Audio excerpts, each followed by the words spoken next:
hindi ko yung kalooban pa rin, kundi yung kagustuhan mo pa rin sa aking buhay. Amen. Hindi ko pa rin yung kalooban ko, hindi kalooban mo pa rin. Ano po nangyari? Second time, nanalangin na naman po ang Panginoon. Nahihirapan na naman po yung kalooban niya. Nag-pray na naman po siya. Pero ang sabi niya po ay, ayan, muli siyang lumayo na nanalangin naman ko kung hindi maaari, maalis ang kopang ito, malibang inumin ko, mangyari nawa ang iyong kalooban. Praise God. Ito, mabibless po kayo dito. Amen. Una, si Lord, pinapaalis niya. Lord, malibang ilayo mo sa akin ang sarong ito. Malibang inumin ko. Kung tanggapin ko. Ngayon naman, sabi niya, Lord, kung hindi ko to maaalisan, tinatanggap ko na ngayon ito. Amen? Nakita po ba natin na kanina, nahirapan siya, grabe kabigatan niya, ang Lord, ngayon po, tinatanggap niya na.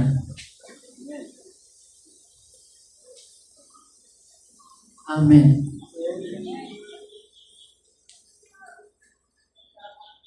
Meron po ba yung Meron po ba yung sa inyo? Noong una, ayaw ng Lord. Kahit anak siya po ng Diyos na buhay. Kahit ayaw na. Nagpailalim po siya. Kung ano yung kalooban mo, doon ako, Panginoon, o Diyos. Amen. At sabi po dito sa verse 42, Ama ko, kung hindi maaaring maalis ang kopang ito, malibang inumin ko, mangyari nawa ang iyong kalooban. May tanong po ako sa inyo mga kabataan. Andyan pa po ba kayo? Amen. Gusto ko po kayong gumising talaga ng awake in the spirit. Pagamat tinahanto kayo, marami kayong nilakbay. Alam po natin yan. Pero alam niyo po yung bagay na kung hindi na ito maaalis, Panginoon, lumagay tayo sa kalagayan ng Panginoon. Lord, kung hindi na ito maaalis, Amen, mangyari nawa ang iyong kalooban. Ibig sabihin, nag-pray siya, nagpatirapan na naman siya. Yung face na naman niya, nandun na naman sa floor. Lord, kung hindi ito maaalis, Lord, mangyari ang iyong kalooban. Yan po ang prayer. Una, ayaw mo. Ano pong ayaw mo para sa mga ngayon pa lang nakapunta? Ayaw mo na. Hindi naman natin sabihin na ayaw natin makipagrelasyon sa ating mahal na Panginoon. Pero alam niyo po, sometimes, may mga bagay po na ganyan na parang hindi naman natin sabihin sa Lord na ayaw natin, pero parang dumidisagree tayo sa Panginoon. Una, ganyan tayo. Amen? And then, habang lumalapit yung panahon, Lord, kung hindi ito maaalis, kalooban mo naman. Ulitin ko para sa mga bago, yung bang tanggapin mo yung Lord na siya na yung maging may-ari ng buhay mo. Amen po ba? Baga siya na yung paghariin mo sa buhay mo na Lord, hinahayaan na kita. Na ikaw na ngayon po yung kumilos sa buhay. Kasi bakit? Si Lord alam niya kasi marami siyang pagdadaanan. Marami siyang struggles na mararanasan sa kamay ng makasalanan. Amen? Di po biro yung dati gawin po si Jesus dito sa likuran. Tatlo po siyang masakit po yun.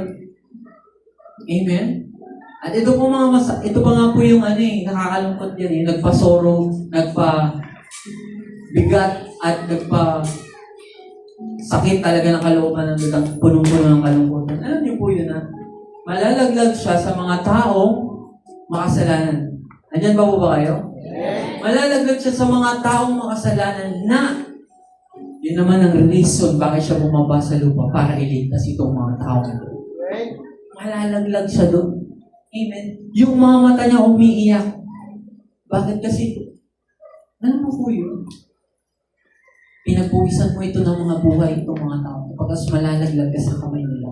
Dahil sinunod mo yung kalooban ng Diyos. Yan po ang ating Panginoon. Sabihin nga po natin, Amen.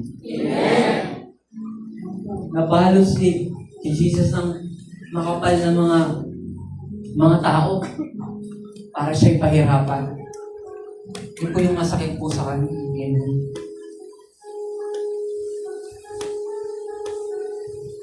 Yung malaglag siya sa kamay ng makasalanan. Alam niyo naman po yung mga tao that time, amen, basta po kung ano po yung dapat gawin sa ating mahal na Panginoon, ginagawa po nila. Bigyan ko po kayo ng example. Sabi po dito sa verse 67, flash na ako, 67, verse 67.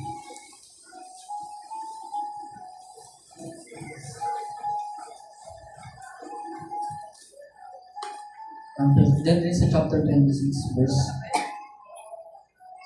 67. Ano po ba yung naranasan ni Jesus? Ayan po, na magkagayoy, wala bang mababaw na sa anin doon? King James po yan. Ayan po yung word na yan. Dinuraan nila si Jesus sa mukha at pinagsusuntok. Ayun, no? Pak! Pak! Kaya yung mukha ni Jesus, puro black eye. Isaiah chapter 53. Na wala na po bang bakas na maganda sa kanya para mapansin po siya. Kaya siya nakaranas ng rejection. Dinuraan nila si Jesus sa mukha at pinagsusuntok. Nakuha niyo po ba? Makakala lang yan. Ano yung ibiro ko suntokin ko? Yan na lang naman po yung naranasan po natin sa kamay po ng makasalanan. Kunti pa lang po yan. At pinagsasampal siya ng iba. Next. At kinutya, Hoy Kristo, hulaan mo nga kung sino ang sumampal sa iyo. Diba? Alam natin, nahulog siya sa kamay ng mga kasalanan. Ayan po mga ginawa po sa kanya. Masakit po yan. Amen? Ilugar po natin yung sarili natin sa Lord. I-reject ka, pagwikahan ka, ngayon bang pagbuhatan ka na ako, sakit po din. Pero, nag-learn pa rin po, syempre. Pag-ibig pa din, pagpapatawad, and lastly, syempre, thy will be done. Hindi yung kalooban ko, Ama, hindi ang kalooban mo pa din. Alam niyo, sasabihin niya, Amen. Hindi po, salamat po. Okay na po.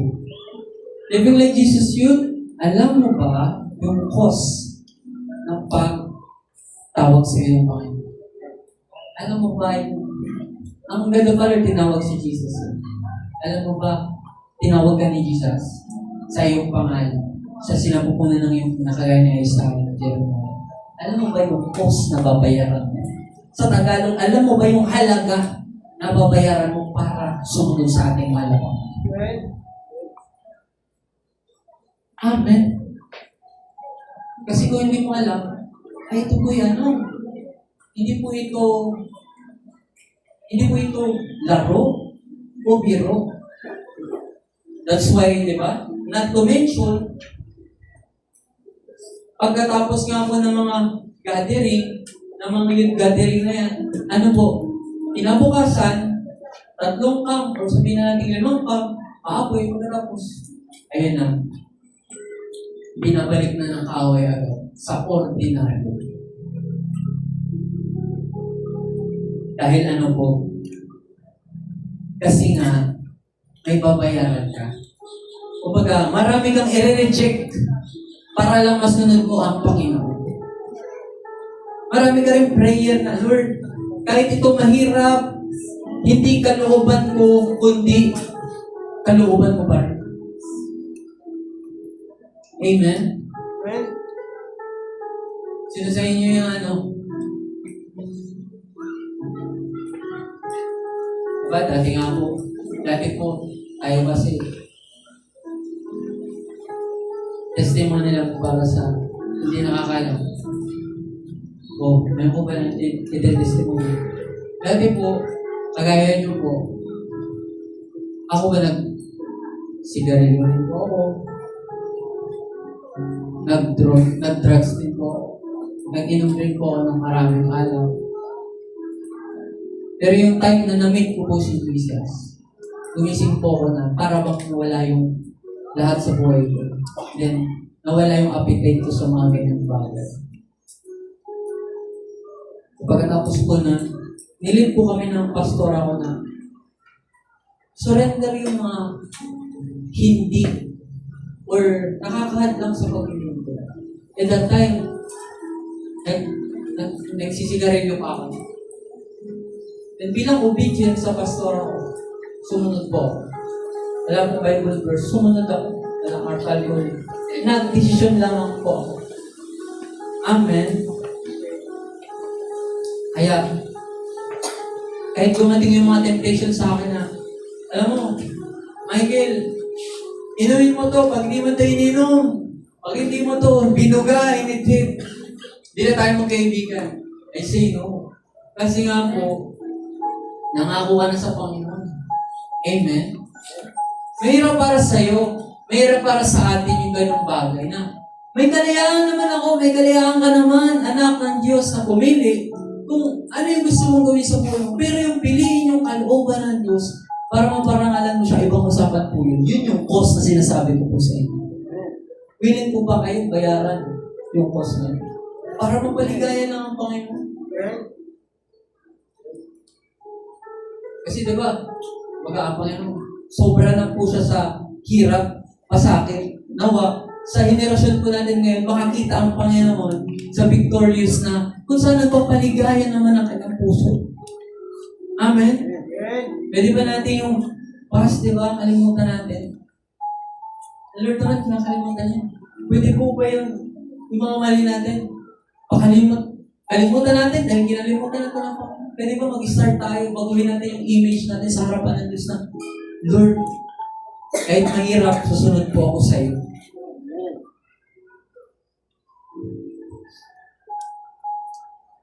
Amen? Yung mapigilan mo sa gusto mo, mahirap po rin yan. Amen? Yung pagbawalan ka sa mga nakasanayan mo, yung mga ayaw mo. Pero pinagbawalan ka, pero mas sinunod mo. Ibang usapan rin po yan. In short, nagbabayad ka na ng di mo alam, nagbabayad ka na ng presyo. Yung presyo na yun, yun po ay punong-puno ng pag-ibig.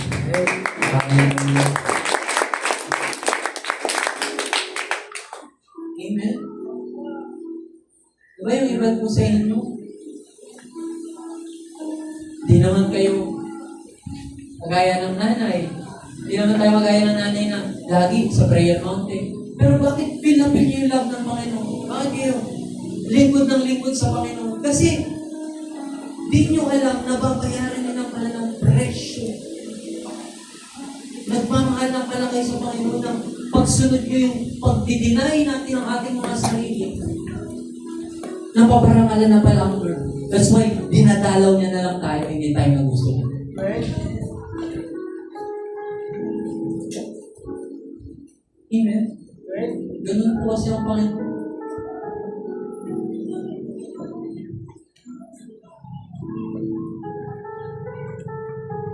Kaya yung mga gusto magbayad ng presyo, papasalamat tayo sa mga buhay. Amen. Wala naman dito yung nauna ka. Ang maganda po kasi dito, Lord kasi, ang tingin ay ngayon, hindi nakaraan. Amen. Kaya kung pinakita natin na yun, itong income na ito yung malaking chance na ipakita sa Panginoon na pipiliin natin siya lang. Amen? Pag lumabas tayo sa gate na yan, malaya na tayo. Pero, pipiliin mo pa rin ba ang Panginoon?